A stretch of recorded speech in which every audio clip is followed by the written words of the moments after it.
So, did you have any communication with her at all? Are you kidding? I called her 3 times a day for weeks. And what did she say? Mostly stop calling me. If you were to guess as to why she would have wanted out, what would that be? It's anybody's guess. I mean, maybe I left the toilet seat up now and then. Maybe she left because I'm going nowhere in my career. Maybe she just got tired of beating me all the time. She beat you?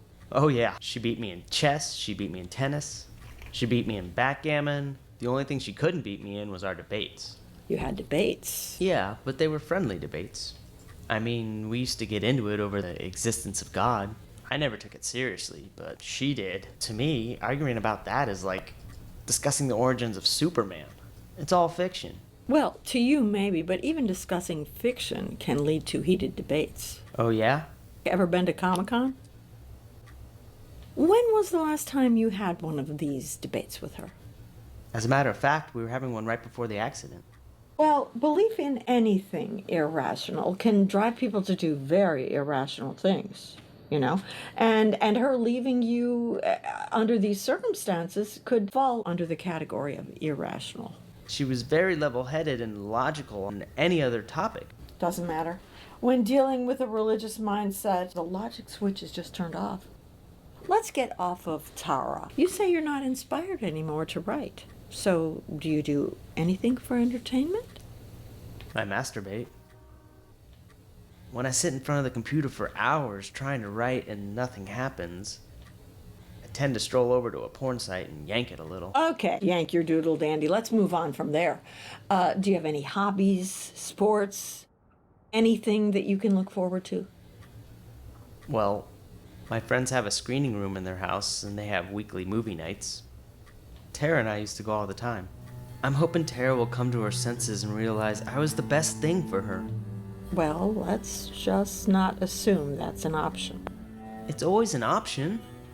Even Cheech and Chong reunited.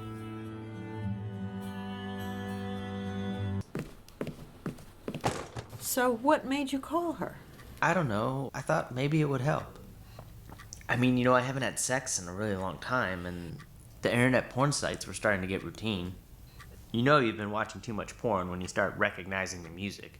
Paying for a woman isn't the answer. I'm paying you, aren't I? Don't be a smartass. Hiring a prostitute will not help you fill the void left by Tara. Well, it doesn't matter. I'm not in any condition to fill any voids these days. You know what? I really don't care anymore. Women leave men all the time, and who says they need a logical reason, right? Fuck it. I just want to die. You do not want to die, Monty. Yes, I do, Doctor. I can't function with women. If I can't get my boomy to come back to me, I want to die. Not functioning with a hooker is just not the same as being in a committed relationship. So what? If I can't function in a situation where it shouldn't matter, then how am I going to be able to function in a situation where it should matter? I just want to die. You realize that if you keep talking like this, I'm going to have to report it. Well, that sucks. Okay, forget I said anything then. I don't want to die. I'm fine. You don't want to die. No, I don't want to die. You're sure? Yes, I'm sure. I was just blowing off steam. I want to live a long, prosperous life serving baby Jesus and all of his reindeer. Let me ask you this. If you could fix something about yourself, what might it be? I don't know. I guess I would like to be less analytical and obsessive about things. What do you mean, obsessive about things? I make observations about little things that most people don't even realize. When I bring it up, people just think I'm weird. Okay, for example, what's one of your weird observations? When a female celebrity is on a talk show wearing a sleeveless shirt and she raises her arms, people will look at her armpits. Have you noticed there are no longer any phallic names? Dick, Rod, Peter, Willie.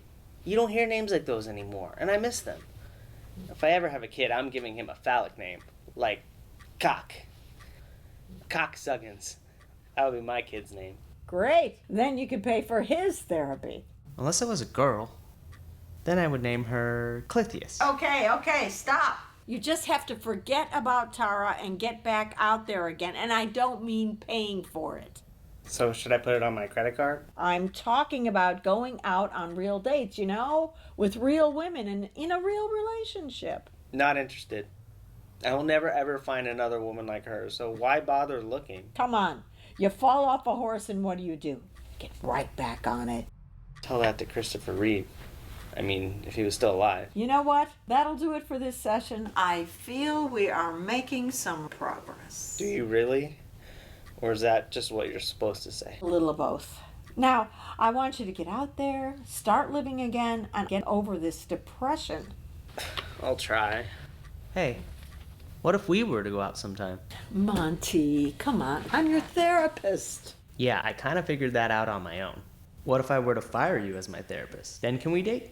Oh, that could happen. No, Monty, come on. I'll just see you next week, okay? Okay. All right. Well, what if we were No, that's all right. Oh, cocksuggins. Nice. Really starting to move on. So, what was it about this actress that so intrigued you? I don't know. She just had this aura about her. It's hard to explain. Maybe she reminded me a little bit of Tara. So, she resembled her? No, She sounded like her? not at all. She had similar mannerisms. Completely different. So, they're both mammals. Pretty much, yeah. Have you been out with anyone since you were here last? No. Are you still depressed? Yep. Are you taking anything for it? You mean like medication? Yeah. No, I don't like taking medication. Well, I am going to suggest you try St. John's wort. Saint, what? St. John's wort. It's an herb that might help your depression a bit. You can just get it over the counter. St. John's wort? What the hell kind of name is that? Well, it's just what it's called. And that's supposed to help my depression? Taking something called St. John's wort? Yeah. What do I take if that doesn't work? St. Jerome's crotch rot? Hey, don't snap at someone who's trying to help you. I'm sorry. I'm just so frustrated with everything in my life. I think this is where I came in. So what about your writing? Have you done anything with that? No. I mean, when you spend all this time in front of the computer and you can't get past the words fade in, it might be time to give it up. You know, you can come up with 100 reasons not to write, but I can give you one great one why you should. What's that? You're a writer. So get off your ass and write something. Right? What? I'm not inspired. How about starting with a personal check? You're 3 weeks behind in your payments.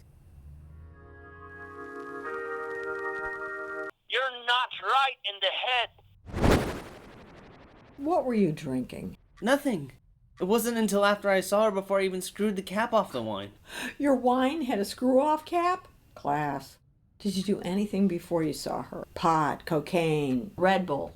I wasn't impaired, if that's what you're getting at. The night was perfectly normal, just like any other. Except that you had sex with a black and white film strip. Well, yeah, there was that. But everything else was normal. I think your definition of normal and mine might differ slightly. Look, don't you think I know how crazy this sounds? But I swear to you, Doc, she's as real as you sitting before me right now. No, Monty. I exist. She does not. You're wrong. She was very real. Had you ever had trouble distinguishing fantasy from reality before? Never. And I don't now. Look, you're a psychiatrist, right? What gave that away? The diplomas on my wall? You're trained to see things logically, and I get that. But I'm here to tell you that last night, even though it defies all reason and logic, fucking happened. Hey, watch the language. Sorry, it frigging happened. Bullshit. You imagined it. All of it. It's okay. Let's do a little test. I'm gonna roll off some names, and you tell me if they're real or not, okay? Okay. Abraham Lincoln, Real. Popeye the Sailor, Not real. Sherlock Holmes, Not real. Donald Trump, Pass. Anne Hathaway's breasts. Is this really necessary? Yes, it is. The female orgasm. Not real. Really? No wonder Tara left you. What are you, a comedian? I dabble. One more. Ida Beswick. Very real. No, Monty, not real. What about all the phone conversations I had before I met her? We had spoken on the phone for hours. You could have been on with nothing but a dial tone. In a delusional state of mind, you would have been talking for her as well as for yourself. Remember the movie Psycho? You're Anthony Perkins without the knife.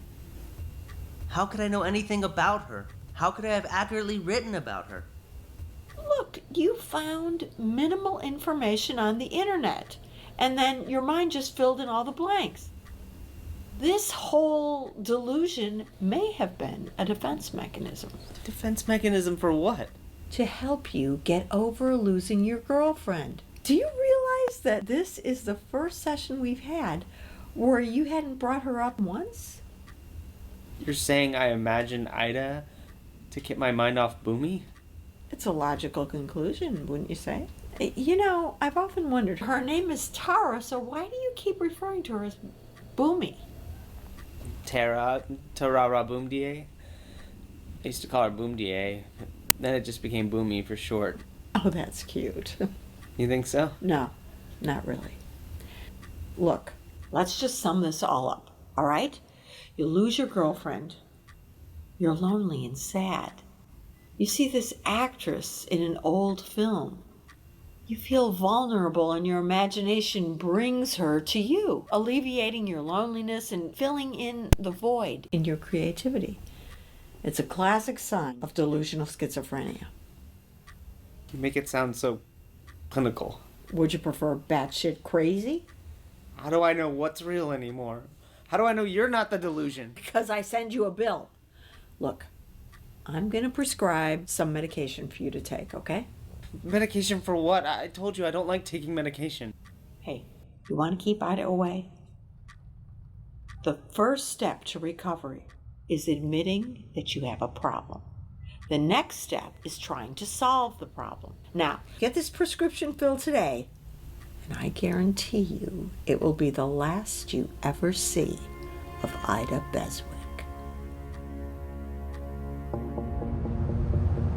I thought I was rid of her, but she visited me again today. I'm taking the medication, but she won't disappear. I can't take this anymore. Monty, I'm getting really tired of hearing about this. You have no business calling me at this time, okay? I'm a very busy woman. It's not like I can just snap my fingers and make her disappear. I can't keep questioning what I see. I don't know how much worse this can get. Look, we'll talk about this at our next session. Don't call me at this hour unless it's a real emergency. Put the gun down, Monty. That's not the answer. Why would you do that? Oh no, she's back. Who's there with you? Who do you think? Ida. She's right here. She's standing right in front of me. There is no Ida, but I did hear a voice. Put whoever that is on. Talk to my therapist, please. Ida won't come to the phone. Monty, it is not Ida. Now I'm hanging up, okay? I have doctor stuff to do. Wait, don't hang up. I need to hear a real voice. I'm the real voice. Put the gun down, Monty. You have a gun? Monty? Hello?